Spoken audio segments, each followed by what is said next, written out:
बिस्मिल्लाहिर्रहमानिर्रहीम। अल्लाह के नाम से शुरू जो बड़ा मेहरबान और निहायत रहम फरमाने वाला है। नाजरीन, आज हम आपके सामने हज़रत लाल शहबाज कलंदर रहमतुल्लाह अलैह की ज़िंदगी से एक निहायत ही दिलचस्प वाक़या लेकर हाजिर हुए हैं। इस वाक़े को मुकम्मल तौर पर समझने के लिए हमारी वीडियो को आखिर तक देखिएगा। पसंद आने पर वीडियो को लाइक और चैनल को सब्सक्राइब कीजिएगा। प्यारे साथियों, 7वीं सदी हिजरी की एक दोपहर ढल रही थी कि दरवेशों का एक काफिला हजरत लाल शहबाज कलंदर रहमतुल्लाह अलैह की सरपरस्ती में मुख्तलिफ इलाकों में नेकी की दावत देता हुआ बाबुल इस्लाम सिंध के एक इलाके सेवन शरीफ में पहुंचा। उन दिनों में बाबुल इस्लाम सिंध बुराइयों और बदकारियों की आमाजगाह था। हर तरफ गुनाहों का दौर दौरा था। जहां उस इलाके में कुफ्र व शिर्क के पैरोकारों का बसेरा था, वहीं मुसलमानों की तादाद आटे में नमक के बराबर थी। वहाँ के लोग दीनी मामलात न होने के बायस अपनी जिंदगी के हर शोबे में बेराह रवी और मुआशरती बीमारियों का शिकार थे। उन लोगों की इखलाकी हालत निहायत अबतर थी। इसी वजह से जगह जगह बुराई के अड्डे कायम थे। नाजरीन, हजरत लाल शहबाज कलंदर रहमतुल्लाह अलैह और उनके दरवेशों का काफिला ऐसे ही एक मोहल्ले में ठहरा जहाँ हर तरफ चहल पहल थी। शाम ढलते ही चिराग रोशन होने लगे। शाम ने जैसे ही रात का लिबादा ओढ़ा तो गाने बजने लगे और औरतें सरेआम गुनाह की दावत देने लगीं। रक्सो सुरूर की महफिलें अपने जोबन पर चली गईं। उस इलाके के नौजवान औबाश लोग गुनाहों के भंवर की तरफ खिंचे चले आ रहे थे और उन्हें इस बात की जर्रा भर भी पशेमानी नहीं थी। वो लोग गुनाहों की दलदल में इस कदर डूब चुके थे कि वो अपनी जिंदगियों से बिल्कुल बेखबर थे। याद इलाही में मगन वो दरवेश ये देखकर बहुत परेशान हुए और हजरत लाल शहबाज कलंदर रहमतुल्लाह अलैह के पास आए और अर्ज करने लगे कि हुजूर, हमारा यहाँ पर कयाम करना बिल्कुल भी मुनासिब नहीं, हम कहीं और चलते हैं, ये तो बहुत बुरी जगह है। हजरत लाल शहबाज कलंदर रहमतुल्लाह अलैह ने फरमाया कि ए मेरे दरवेशों, मेरी बात सुनो। इस बात को अपने दिल और दिमाग दोनों में डाल लो कि हम यहाँ पर अपनी मर्जी से नहीं आए, बल्कि हमें किसी ने भेजा है और हम उस भेजने वाले की हुक्म अदूली बिल्कुल नहीं कर सकते। वो बड़ी जात है, उसकी नाराजगी का बोझ उठाना तुम्हारे और मेरे बस की बात नहीं है। नाजरीन, आप रहमतुल्लाह अलैह का ये जवाब सुनकर वो दरवेश मुतमईन हो गए। आप रहमतुल्लाह अलैह ने फरमाया कि ए मेरे दरवेशों, अभी तुम देखो कि इस बाजार में हम अपनी रहमतें और बरकतें किस तरह बखेरते हैं। आप बस अपने इखलाक और अपने किरदार पर इस्तिकामत रखना। नाजरीन, फिर क्या होता है कि जब रात गुजर जाती है तो सुबह वो गुनाहों का बाजार सर्द पड़ चुका होता है। फिर जब उसी मोहल्ले में अगली रात आती है तो दरवेश ये देखकर हैरान रह जाते हैं कि बाजार में तो कल जैसी रौनक है ही नहीं और बुराई के अड्डों पर तो जैसे कयामत आ गई हो। जो भी आता उस मोहल्ले में दाखिल होते ही जैसे उसे किसी आसेब ने डरा दिया हो और वो दाखिल होते ही उल्टे पांव वापस लौट जाता। और फिर ये बात तो एक मामूल बन गई। उस मोहल्ले की बदकार औरतें ये देखकर बड़ी हैरान हो गईं और उन्हें इस बात का अंदाजा लगाने में जर्रा भर भी दिक्कत नहीं हुई कि ये सब क्यों हो रहा है। एक दिन वो सारी औरतें जमा हुईं और कहने लगीं कि जिस दिन से ये दरवेश आए हैं, हमारा तो सारा कारोबार ही ठप हो गया है, हमारी तो सारी आमदनी ही बंद हो गई है। जब हमारे ग्राहक ही नहीं आएंगे तो हमारा काम कैसे चलेगा। हमें इन दरवेशों को फौरन यहाँ से निकालना चाहिए, वरना हम सब तो भूखे मर जाएंगे। चुनांचे उनमें से एक सरकर्दा औरत हजरत लाल शहबाज कलंदर और आपके दरवेशों के पास आई और कहा कि ए बाबा जी, आप सूफी लोग हैं, आपका यहाँ क्या काम है। ये गुनाहों का अड्डा है, ये गुनाह करने की जगह है, आप यहाँ से चले जाएं। ये जगह आपके लिए नहीं बनी है। आपकी वजह से हमारी जिंदगियों और हमारे कारोबार में खलल पड़ रहा है और हमारा काम बंद हो रहा है। नाजरीन, दरवेशों के अमीर काफिला हजरत लाल शहबाज कलंदर रहमतुल्लाह अलैह फरमाते हैं कि ए खवातीन, हम यहाँ से जाने के लिए नहीं आए। एक बात मेरी सुन लो कि अब तो تو हमारा मज़ार भी यहीं बनेगा।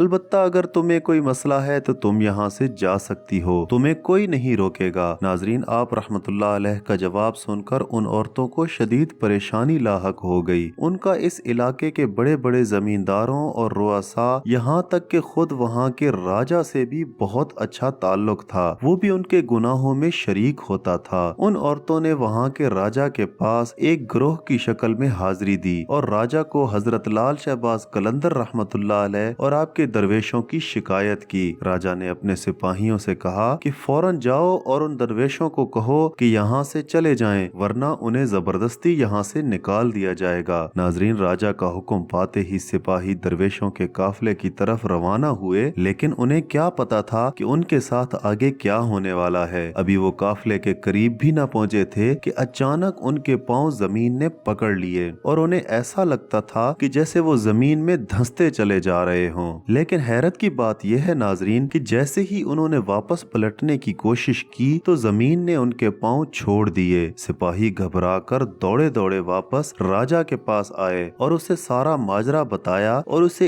इस अमर से बाज रहने की तलकीन की। नाजरीन, वो औरतें भी हैरत में डूबी ये मंजर देख रही थीं। उनके दिल की दुनिया ज़ेरो ज़बर हो रही थी। वो दिली तौर पर ये मंजर देखकर हजरत लाल शहबाज कलंदर रहमतुल्लाह अलैह की मोतकिद हो गई थीं। वो सब औरतें बेसाख्ता आप रहमतुल्लाह अलैह के कदमों में गिरकर तायब हो गईं और दायरे इस्लाम में दाखिल हो गईं। नाजरीन, फिर उन औरतों की देखा देखी इलाके के बहुत से लोग हजरत लाल शहबाज कलंदर रहमतुल्लाह अलैह के दस्ते हक पर तायब होकर दायरे इस्लाम में दाखिल हो गए और यूं सिंध में हुजूर नबी करीम सल्लल्लाहु अलैहि वसल्लम के दीन का चर्चा आपके कलंदर के जरिए जोरों शोर से फैलने लगा। सुबहान अल्लाह।